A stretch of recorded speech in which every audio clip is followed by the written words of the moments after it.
Hello, everyone. This is Tim of the Online Big Blue, who will bring you the best in New York Giants sports talk and entertainment. I normally don't do videos where I'm in the videos outside of live streams, but we had a subscriber send me a message. I'm going to also drink some water because I just came in from out the sun. I just got the message. A young gentleman who is under the weather. He's not feeling well. He's in the hospital right now. And he asked me if I would do a video for him for today, Monday, July 5th. And I said, sure, why not? I just finished working out. I was like, why not? Let me chop on the camera real quick and let's do the video. And his topic his topic he asked me to do was Giant players currently on the roster who may be on the roster bubble, who could be in danger of losing their spot. And honestly, I really didn't think all about it. And what I'm going to do is I'm going to pull up the Giant roster right now. I had one player off the top of my head that I was thinking about already. And I did a video about it not too long ago. And that player is going to be Julian Love. I think a lot of fans have fallen in love with Julian Love's versatility, but not his production. And now let's stay with me here for a minute. If you're looking at players that are on the roster bubble, with the way this defensive backfield is now going to be construed, I think Julian Love may be one of those guys, may be the odd man out. Think about it for a minute. If you take a look at his season last year, he started out gangbusters. You know, he went into that San Francisco game, had 10 tackles, 12 combined tackles. And that was a great game. He had a great game. But then from at that point on, he kind of regressed through the season. He went 4 tackles, 7 tackles, 3 tackles, 1 tackle, 3 tackles, 3 tackles, 9 tackles, 6 tackles, 1 tackle, 7 tackles. He did finish with a total of 64 total tackles, only 1 interception. And Julian Love's one of his biggest knocks is the fact that he doesn't get the turnovers. Now, what happened was he was playing, of course, in the safety position. He was playing, after week 3, he did not excel. It wasn't until later in the season, around week 13 against Arizona, when he went more back into a cornerback position, did his play pick up again. Now, I am not saying that Julian Love is not a vital part for the Giants defense, that his versatility is second to none. I'm not saying any of that. But what I am saying is potentially with who we've drafted and who we have coming back, that he may be a guy that's on the roster bubble. In some ways, Isaac Yiadom, and it pains me. I'm pained to say this. Isaac Yiadom may have more of a secure roster spot than Julian Love because he plays more of a tangible position in the defensive backfield, playing on the outside.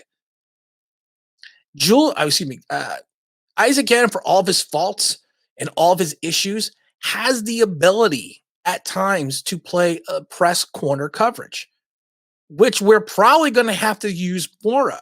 We tried doing that in the beginning of last year, and we went more towards the zone. Now, a lot of fans were like, why are they going to the zone? Why are they going to the zone? We're getting torched by the zone. We need to go press coverage. We need to go man-to-man. No, our strengths last year, because of the fact that outside of James Bradberry, was in our safety position. So our safeties are not going to cover guys man-to-man straight up. The only person that really had that capability was or is Xavier McKinney, which is fine. But this year, adding Adoree Jackson, adding James Bradberry, even with Isaac Yiadom, I see the potential. I see the ability to have him even fill in that corner spot. So even with Darnay Holmes and Robinson, who we drafted, and a couple other people, Julian Love could potentially be on the outside looking in. Now let's pull up the Giants roster, and I will give you my roster bubble guys. Let's see. Nick Gates. No, I'm not going to read all of them. Now, there's obvious choices as well. Sam Beal. Sam Beal, 3rd year, barely plays, Western Michigan. 3rd round supplemental draft. Never should have took him. Never should have happened.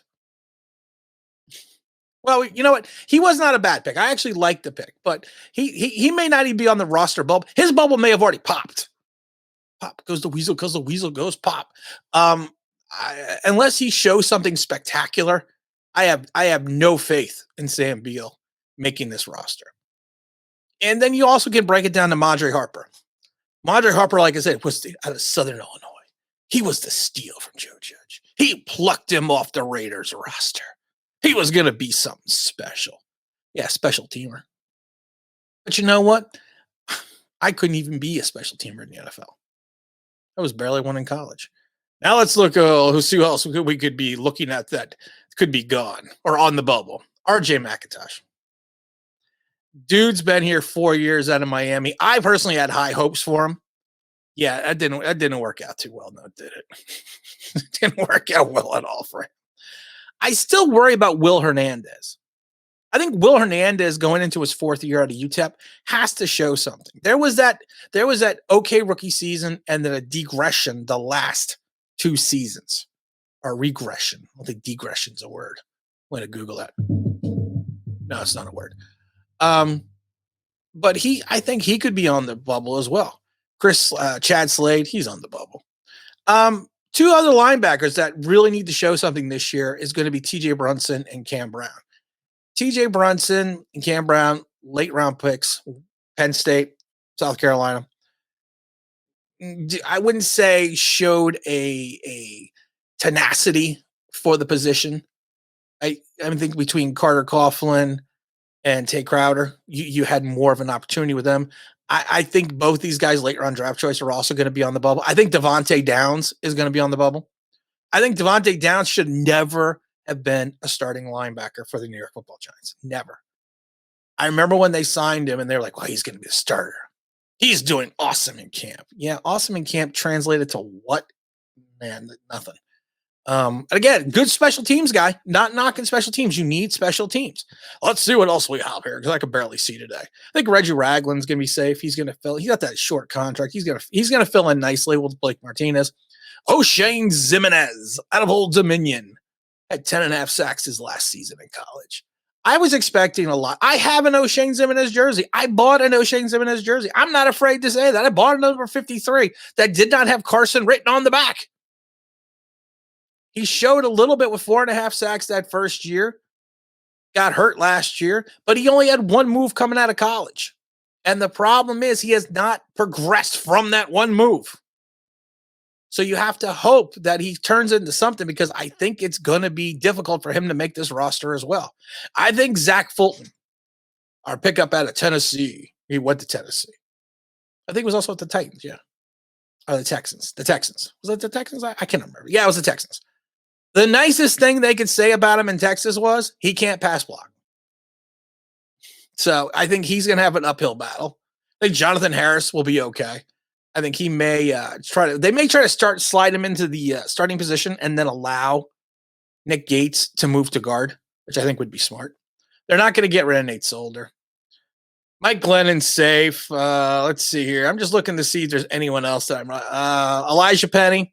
Elijah Penny's probably gone. He's probably gone. I'm not going to say throw him out, but he's been another waste of a pick. The tight end position, I think, is also going to be interesting because I think Caden Smith is just about worn out his welcome. And I don't mean that in a bad way. I guess there's really not a good way to wear out your welcome. If you think about that. But I mean, he kind of showed what he is. He's a guy he's kind of like Kyle Rudolph in the fact that he may only get you 8 to 10 yards on a reception. The only problem is he's not as consistent as Kyle Rudolph, and he's not as good of an inline blocker as Kyle Rudolph. So he's kind of going to, unless he's got to show something special to make this team, because you got Olafula, can't ever pronounce his name. Someone spelled it out phonetically for me, and I forgot. Like I said, it's been a long morning already. It's been a long day. Alex Bachman gone. Calvin Benjamin gone.